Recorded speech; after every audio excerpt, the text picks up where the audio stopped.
திரு ஸ்டாலின் அவர்களே சிந்தித்து பார்க்க வேண்டும். மாண்புமிகு அம்மா அவர்கள் ஆட்சி புரிந்தார்கள் 2011 இருந்து. துரதிருஷ்டவசமாக அம்மா மறைந்து விட்டார்கள். என்னென்னலாம் நாடகத்தை அரங்கேற்றினீங்க சாதாரண விஷயமா? அம்மா மறைவுக்கு பிறகு அனைத்து இந்திய அண்ணா திராவிட முன்னேற்ற கழகம் பல்வேறு பிரச்சனைகளை சந்தித்தது. உங்களுடைய ஆதரவால், கட்சிக்காரருடைய தொண்டர்கள் நிர்வாகி ஆதரவால் கட்சியை நாங்கள் காப்பாற்றினோம். ஒரு காலகட்டத்தில் பெரும்பான்மையான சட்டமன்ற உறுப்பினர்கள் என்னை முதலமைச்சராக தேர்ந்தெடுத்தாங்க. நான் பதவி பொறுப்பேற்றேன். மேதகு ஆளுநர் அவர்கள் சட்டமன்றத்திலே பெரும்பான்மையை நிரூபிக்க வேண்டும் என்று ஆணை பிறப்பித்து விட்டார்கள். அந்த ஆணைப்படி சட்டமன்றத்திலே கூட்டம் நடைபெற்றது.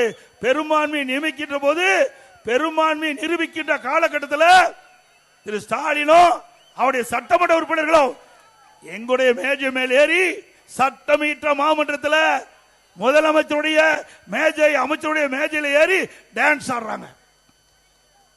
இவரெல்லாம் நாட்டை காப்பாற்ற போறாங்க. சிந்தித்து பாருங்க, இவரெல்லாம் எப்படிப்பட்டவர் என்பதை மக்கள் எண்ணி பார்க்க வேண்டும். சட்டமீற்ற மாமன்றம், சட்டமன்றம் என்றால் மக்களுக்கு சட்டத்தை இயற்றக்கூடிய மாமன்றம்.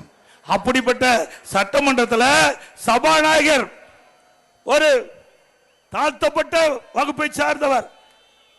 அவர் தாழ்த்தப்பட்ட வகுப்பை சேர்ந்த ஒரே காரணத்தில் அவர் இருக்கையில் இருந்து அவரை கீழே பிடித்து இழுத்து விட்டு அந்த ஆசனத்தில் அமர்றீங்க.